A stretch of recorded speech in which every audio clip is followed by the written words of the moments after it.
Unit 2, Activity 2, Responding to the Reading. So this reading is called Despite Progress, Millions Without Access to Education.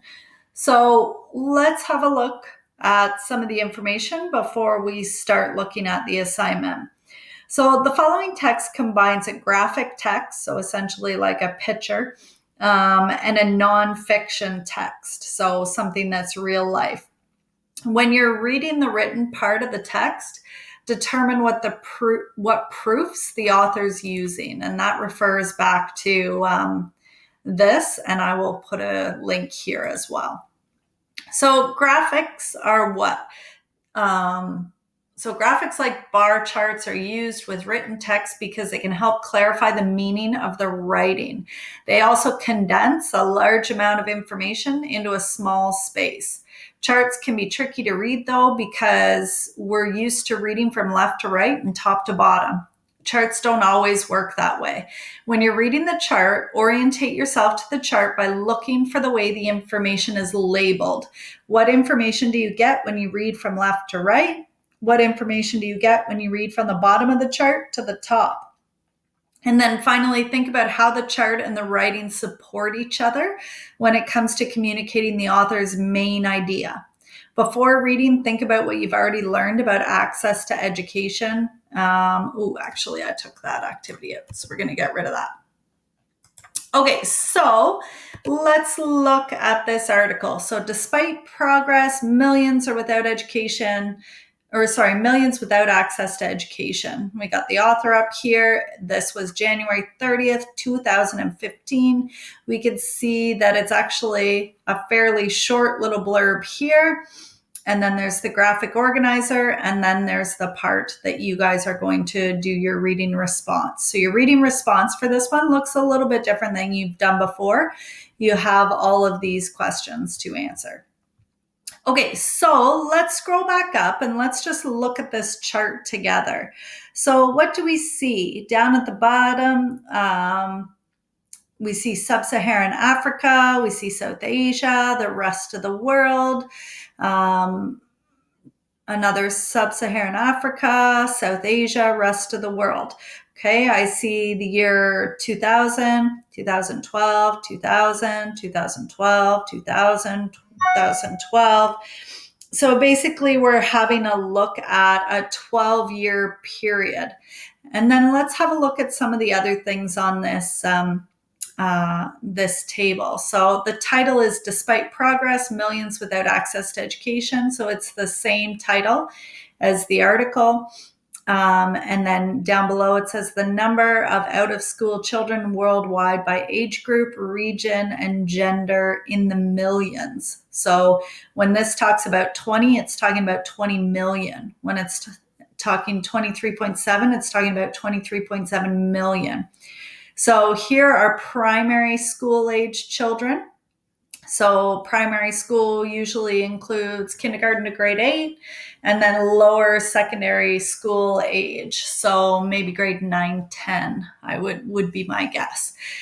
We know that green is female and blue is male. So one of the things that I see right off the bat in this chart as I look at the data is in every single case, more males have access to education than females. See the huge difference here? So in 2000, 20 million males didn't have access to education. And in 2000, 23.7 females didn't have access. So that's a 3.7 million more girls didn't have access to education. So if we look at 2012, both groups, male and female, had more access to education.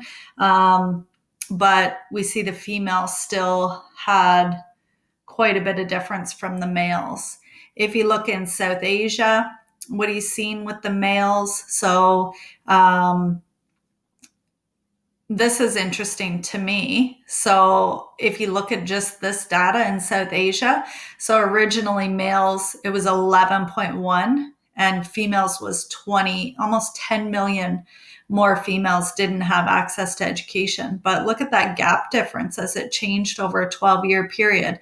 Even though more females still don't have access to education, it's a lower gap between the two. So I find that interesting. And then you can look at similar trends to the rest of the world, and look at the difference between primary school, which ends here, and then lower secondary. So same thing as you go across, that you still see this trend where more males had access to education. Females didn't have as much education. There was no change over the 12-year period, or little change. Slight change over the 12-year period in South Asian countries and across the world. This is actually kind of a nice thing to see. A little bit across the world, you see the decreases in the number of children that don't have access to education.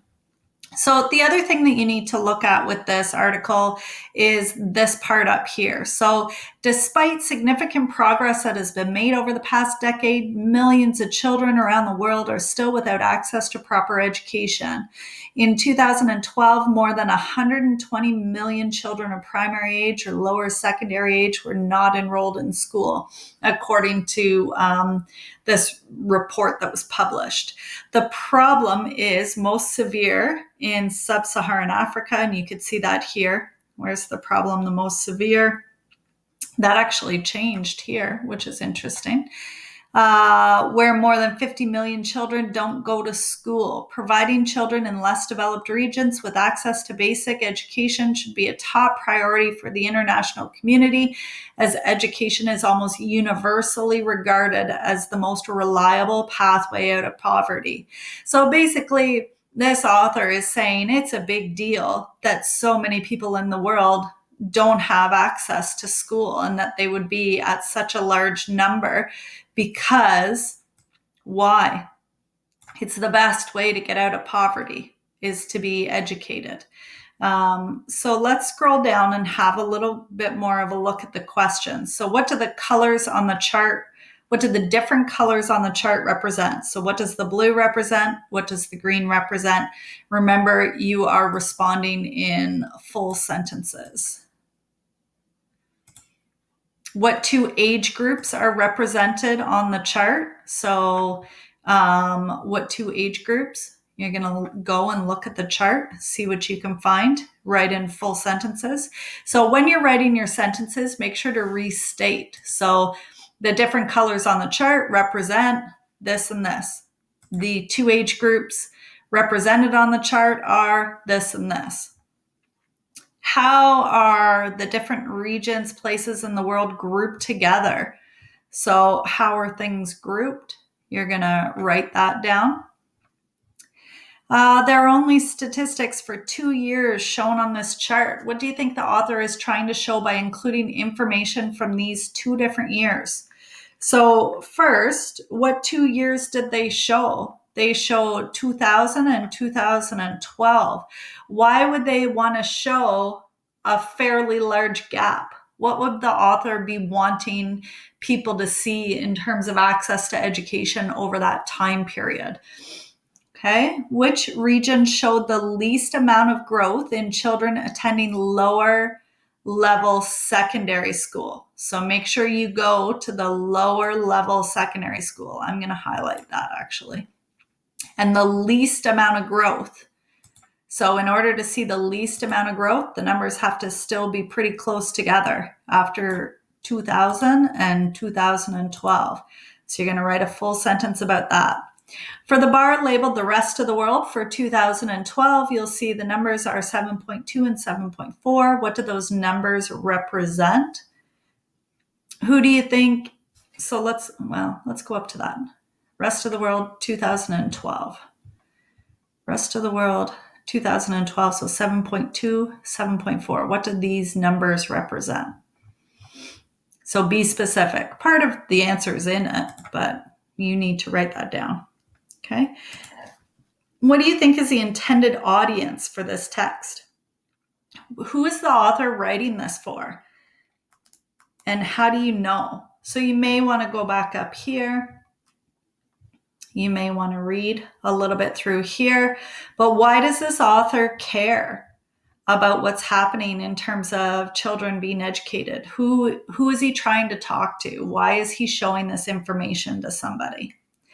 What's the purpose of the text? So again, that sort of answers the similar question. So why is this author even bothering to do this? Why would he put this article out here with that little blurb up above? Why would he create that graphic or the infographic chart?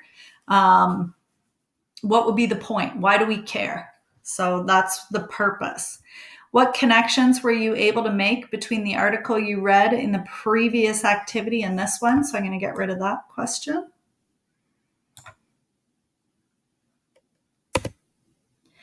And the final one's going to take you a minute. So it says, what are two types of proof that the author uses? And then you have to give specific examples from the text. So remember, these are your types of proof. So what did the author give? Did he do a historical reference? Did he do a comparison? Did he do personal observations, logic, reason? And you'll see what those things are and examples on here. And I will also have a video link up here. So that's it for the reading response question for Unit 4, Activity 2. Make sure you're in full sentences and you're restating your questions in your response.